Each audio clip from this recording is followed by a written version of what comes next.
Hello everybody, welcome back to High Ground. My name is Tanner, and today we're going to be going over the finals of 6 Invitational 2024, the final 6 matches to be specific, which is going to include 6 teams. So first match, we have Dark Zero versus G2, and for the past 2 recap videos, I've been looking at the Wikipedia page, but because we only have 6 matches to talk about, I thought I'd just look at the CGG pages so we can actually see some of the stats and whatnot, and then maybe at the end we'll look at the bracket just to do a little bit of recap. So yeah, this was the first one that happened chronologically, and every game that we see is going to be an elimination game except for one of them, which is going to be the third one, which was the final game of Friday. So yeah, Dark Zero versus G2, this is a rematch of the group stage, and these were actually the top 2 teams of that group, and they played each other in the match that ended up deciding the group. They each defeated each other member of their group, but G2 took down Dark Zero 7-5, 7-5, so in 2 maps, and they do it even more decisively here. 7-5 on Skyscraper, 7-3 on Bank, so 2 fewer rounds even won by Dark Zero here than in their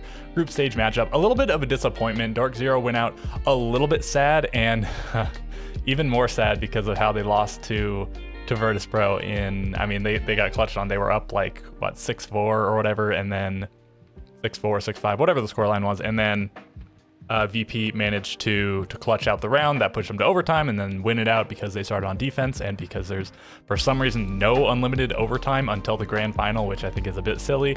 At least in the upper and lower final, you would think, but I would just think every match played on the stage should have it, but I mean, whatever. It worked for Virtus Pro once, and it worked against them another time because of a game that we'll talk about in a little bit here. Very swingy matchup or streaky maybe is the better word, because G2 win the first 2 rounds here, and then Dark Zero wins 5 in a row, and then G2 also wins 5 in a row, so 2 for G2, 5 for Dark Zero, 5 for G2, and that makes it a 7-5. And then pretty similar on Bank, G2 wins the first 2 rounds, and then Dark Zero has a little bit of a streak, but this time it's only 3 rounds, and then G2 gets 5 in a row. So exact same thing, except for the 5-round streak from Dark Zero is only 3 this time. And looking at the stats, pretty representative of what we've seen in that NJR is the best player for the team, and not by a massive margin in this game, I suppose. He was, I think, the highest rated player still of the entire event, which is pretty impressive. Obviously a phenomenal player. We'll see if he can perform, or his team can perform better in the next event, but I guess, you know, top 6 isn't too much to sneeze at. Highest, or tied for highest, I guess, as far as NA teams go. Yeah, NJR only one to go positive. Bolo, I guess, went even. Entry, Dark Zero not too terrible considering how decisively they lost. They only went -2 overall. And Benja really popped off here, and yeah, he was going crazy, and it's looking like if he could keep this up, you know, maybe it would lead them to the finals, maybe even to another hammer, who knows, and he didn't really keep it up, but at least he was good in this matchup, and this is sort of what you want to see from G2, Benja and Doki, the top 2, Alamau probably number 3 since he's sort of the flex guy, and then Uno and Virtue, the 2 more supportive guys. Uno had a pretty good, or Virtue, I mean, had a really good tournament overall, going pretty heavily positive on kills, not in this matchup, but in general, and even Uno as the hard support who generally doesn't have great stats, I think he was decent overall. Everyone on G2 was anywhere from good to pretty good, but at the end of the day, they only managed to, or well, okay, they don't lose here, so I guess let's talk about where they actually place next time. As far as Dark Zero, they had an okay year. They had a not so good major, and then they had a decent major where they at least made top 8, and then they make top 6 at SI, and probably, maybe, possibly, there's rumored to be some roster changes going forward. It's unclear if Bolo is going to retire, if this was just a one-time return, or if he's going to keep playing. We'll have to see. If they do manage to keep this roster, I mean, seems like it has a lot of promise. It did quite big things with not a whole lot of playtime. Okay, let's move on to the other matchup for 6th place. So again, Dark Zero, they got 5th/6th place by being eliminated here. Next up, we have Sonics versus W7M, and it's another 2-0. We actually see a lot of 2-0s until we stop seeing 2-0s, I guess. So yeah, Sonics fall to W7M. I actually predicted this matchup to happen, but a little bit differently because I had them meeting in the upper final, and then I had Sonics winning. Instead, Wolves went on to play Sonics, and they got absolutely smoked. So I mean, who knows how that would have actually gone if W7M had beaten Wolves, how they would have fared against Sonics. I mean, they've been pretty good against them here, obviously. 7-2, 7-3. So one of the most decisive games, the least close match we ever saw. We saw a couple of matches in the group stage where only 4 rounds were won, and they might have both been by Falcons. Certainly one of them was, and then maybe also the other one, and then a bunch of 7-5s in bracket and in groups as well. And we'll actually see a a match where only 4 rounds were won by the loser, but we'll get to that when we get to that. So yeah, very decisive, 7-2, 7-3. It gets more decisive, obviously. You could have a 7-0, 7-0, but it was completely in the palm of W7M's hands here. And yeah, Sonics, they did a lot better than their SI performance last year. Maybe they're not quite living up to their back-to-back top 4 at majors, but that was a little bit ago now. That wasn't the most recent major where they did that. That was the one before the last SI and the one after the last SI. And then they didn't do quite so well in Atlanta.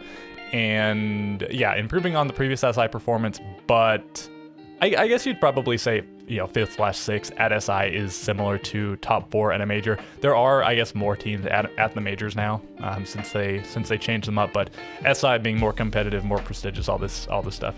This is probably about a similar placement to a top 4 at a major, I guess. And W7M, they keep on trucking. I don't think we even need to look at the round counts. Grixer, the highest rated player here. Ambi got especially smoked before the match. He was saying like, "Oh, the crowd's cheering loud now, but you'll be quiet in the game." And then unfortunately, it didn't go so well for the Sonics. I think Grixer had a little bit of an interview at some point afterwards, and he said the team just couldn't find the balance. And I guess if there's any team that you don't feel as bad about going out sad against, it is W7M, the team that, spoiler if you aren't aware, but probably you are aware, go on to win this event, and we'll talk about that when we get to it. Philippox and JV, the top 2 rated players, but Nade, KZ, and Herds, none of them lagging too far behind, all pretty tightly clustered ratings. And I guess not anything else much to talk about here. Yeah, that eliminates the last 2 North American teams, leaving just 2 Brazilian teams and 2 European teams. So let's move on to the final upper bracket matchup. So the loser of this is guaranteed 3rd place at least. They have 1 more life in the tournament, but the winner will go to the grand final, where obviously they make top 2 of the event and have the potential to win it in just 1 more match. And it's a 2-0, and I think a little bit surprising here. 7-3, 7-4, not as close as closer rather than the matchup we just saw with Sonics and W7M, but still, I think a little bit surprising. FaZe, they sort of sped their way through the upper bracket. They were definitely I think they were probably the team I underrated the most in the bracket, but the way I had it lined up, I think, I had them losing to G2 and I think W7M. So had that actually happened, and in my bracket I had G2 making it to the grand final along with W7M, had that actually happened, they would have lost to the 1st and 2nd place teams, and I think I had them losing and getting like top 8 or something, which isn't great when you lose to the 2 best teams in the tournament. But it turns out they were the 2nd best team in the tournament. So I did underrate them again, but I had them losing to 2 really solid teams, not any slouches by any means. Okay, so yeah, Handy goes off, and he was the best player for FaZe throughout the tournament. Soul's pretty close as well. Maybe not in this matchup. Handy goes absolutely nuke here. Shepard does pretty well. Dan does pretty poorly, and I don't know, not too much else to say about it. FaZe advanced to the grand final, and now we have 3 more elimination matches to talk about. The 3 that I just looked at were on Friday, and now we have 2 Saturday matches and a grand final Sunday matchup. Okay, so G2 versus W7M. Loser of this gets 4th place. Winner advances to the lower bracket final. And I mean, G2 get absolutely smoked. This is a big surprise. This was the least close matchup of the entire bracket. Like I mentioned before, there were a couple of matches where only 4 rounds were won by the loser in groups. I think there was a 7-4, 7-0, and there was a 7-2, 7-2. And I think those were both in Group D. And again, they might have both been against Falcon. No, I think one was against Los, right? And the other one was against Falcons, I think. Hopefully I'm not mixing that up. Falcon? Yeah, I don't know. Hopefully I didn't mess that up. I guess maybe I'll put something on screen if I did. 7-1, 7-3, absolutely destroyed on Nighthaven Labs. W7M hadn't played it for a long time, or like ever. They really hide this map. I guess they really maybe didn't like this map, and then they decided to save it for the perfect opportunity, and they decided this was the perfect opportunity. And I guess, on paper it seemed like it was. Not quite the grand final, but this is a rematch of last year's grand final. If there's any team you want to absolutely make sure you get the job done against, it is the team that beat you in the grand final last year. And they do it so decisively. 7-1 on Nighthaven and 7-3 on Skyscraper. Absolute beatdown. G2 had generally been very good on Skyscraper, but W7M were just much better on the day. Doki, top-rated player on G2, Benjamaster. You know, he went from dunking on Dark Zero to getting destroyed by W7M, and Herds goes crazy here, 25-10, extremely impressive. Great tournament by him, and you know, we'll talk about him, I guess, a little bit more in upcoming matches, depending on how many. But I mean, you know, you know what happens in the end, right? You know who makes it to the grand final. So that's that matchup, and now we have the second to last matchup, and finally we have one that is not a 2-0. So yeah, we had 4 2-0s in a row on the stage, and this was looking like it might be a little bit disappointing. This was the biggest crowd Siege has ever had. This event massively broke previous Siege viewership records, and I mean, certainly helped by the co-streams and whatever, but I think we had over 500,000 peak viewers or something like that, when before the record was like 310,000, you know, give or take. I don't remember what the actual number was, and that was all the way back in SI 2018, and I think a lot of the SIs got right around there, about 300,000. But yeah, it had been 6 years since we reached the peak, and now a new peak again for multiple reasons. And the crowd was absolutely incredible. You could hear them going absolutely nuclear in the stream at all times, and I'm sure it sounded insane if you were actually in the arena. If anybody watching this, you know, has any anecdotes, feel free to leave them in the comments about the event. I'd love to hear them. So 7-4, 7-4, 7-8, or 8-7, whatever you want to call it. This was probably the second best match of the tournament. That Wolves W7M one was quite good. This one's really good, and well, spoiler alert, the grand final is even better. And this is another one where it's a pretty big heartbreak to not have the unlimited overtime, how close these two teams were. W7M mounts a little bit of a comeback here in the final map, and I guess maybe foreshadowing what would happen in the very final map of the tournament. They were down, I think, 4-6, and then they won 2 rounds in a row to push overtime, and then I think Virtus Pro wins the first one in overtime. I guess we can check it here. They win round 13, yeah, and then W7 has to win the next 2 rounds to advance, and they do. You know, it looked like the run might have been over. We had a big ace by Joystick, I think in, was it this? Yeah, in the 13th round, and then just one more round needed by Virtus Pro once again, just like in rounds 11 and 12. But no, W7 wins every round that they need to win, and they get the job done. And you know, good showing from Dan here, and Joystick, you know, I guess his ace puts him a little bit over the line. Not an especially bad performance by anyone on Virtus Pro, but W7M a little bit better. And I think it might even be surprising. If you just looked at the stats, you might think that Virtus Pro won this. Of course, only 1 round separated the two teams in the end, because again, no unlimited overtime, and the first 2 maps were, one was a 7-4 for Virtus Pro, one was a 7-4 for W7M. So really a banger matchup to watch. Definitely go back and watch this one. They were almost dead even. I guess W7M was 1 entry kill ahead, and well, they won by 1 round. So maybe entry really made a big difference in this matchup. And yeah, I guess that'll do it for this one. Let's move on to the grand final. So FaZe Clan versus W7M. And I mean, for so many reasons, this seemed like, you know, just a fated matchup written in the stars. It was between 2 Brazilian teams in Brazil. 2 twin brothers were involved in this matchup, 1 on each team. We had Handy and Nade, and you're probably aware of that because people talked that point sort of to death. And you know, they hugged before the matchup, and when Nade won at the end, he sort of took his brother around the arena, and I don't know, maybe some people thought it looked a little bit unfortunate, and maybe some people thought it was really heartwarming. Whatever the case, you know, just because on one hand it sort of looked like Nade is just carrying him around while he's sort of in tears, and one of the biggest heartbreaks of his entire life. And on the other, but really he's doing it because, you know, he wants everybody to cheer for his brother for putting up such an amazing performance. Again, had FaZe Clan won the event, I'm sure Handy would have been named the MVP of the event, but because W7M won, I think it was KZ, Herds and KZ, the 2 clear standouts on W7M. Nade more of a support player on W7M, where Handy over on FaZe is more like a flex. So a little bit more time to shine generally, even though Nade certainly had his moments, including in the grand final. I guess let's look at some of the maps here. We start out on Oregon, and the advantage that you get by making it to the grand final from the upper bracket, in the past you got a free map. You only had to win 2 maps, whereas your opponent had to win 3 maps to win.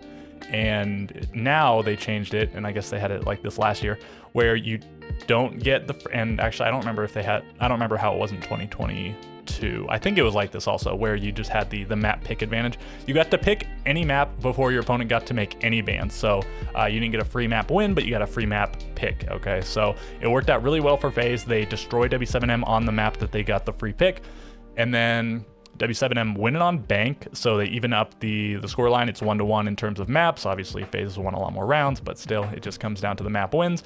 A little bit disappointing in the series that we never saw the unlimited overtime. Obviously, we see an overtime in the final one, but whether it had been infinite or not, we would have, this map would have ended on 8-6. Because you have to win by 2 rounds in overtime when infinite overtime is in effect. Yeah, W7M, anyways, they even up after 2 maps. This was a close one. I think, did FaZe have to battle it back? Yeah, they battled it back a little bit. W7M was up 6-3, and then FaZe win 2 rounds to make it 6-5, but then W7M closed it out before overtime. And third map, another close one, and Skyscraper, who battles? I think W7M, no, they go up massively. W7M win 5 rounds in a row, and you do sort of expect this. In the event, it was very defender-sided to start, and then as better teams started being the majority of the matchups, a lot of not-so-good teams playing in the groups, relatively speaking, and then in the playoffs, it just sort of narrows itself down to the best teams. Obviously, became a little bit less defender-sided, but Skyscraper in particular, very defender-sided, no matter how you spin it, even if some of the other maps had some attacker-sided showings. But yeah, 5 rounds in a row for W7M.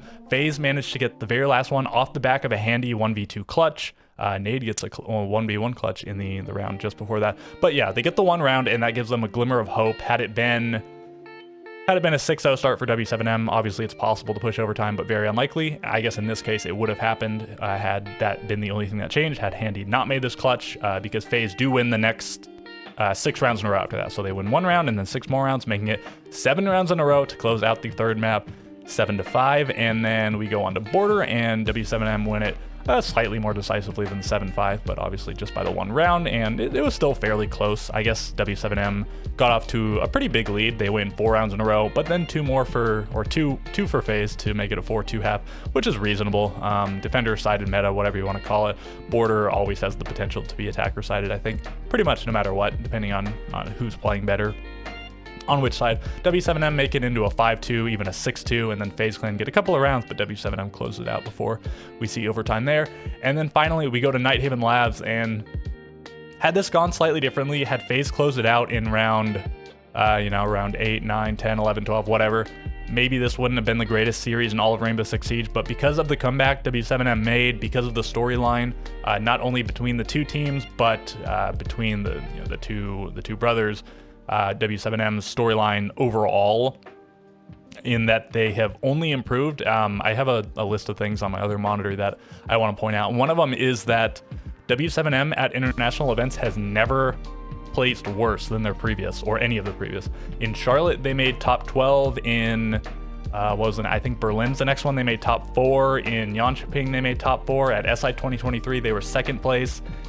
In Copenhagen, they won. In Atlanta, they won. And now here at SI 2024 for their org's Last Dance, even though I feel like the Last Dance moniker is massively overused. Everybody says it like it's some sort of official term. Anyways, they placed top 12, top 4, top 4, second, first. They've never gotten worse. I guess they're going over to another org. We'll see what happens with that exactly. If the roster stays exactly the same, what org picks them up, whatever the case. Yeah, a spectacular comeback, and I guess maybe I should show what actually happens. Yeah, FaZe Clan win the first 2 rounds, 1 for W7M, but then FaZe Clan wins 4 in a row. They're up 6-1. It looks like it's over. W7M does get to go on the defense, but Nighthaven Labs up to this point I think was the most even map. It was either the first or second most even. I want to say it was the most even. It was like 53% for one of the sides, probably defenders. So it seemed like if you didn't get a 3-3 or at least a 2-4 half on either side, it wasn't great.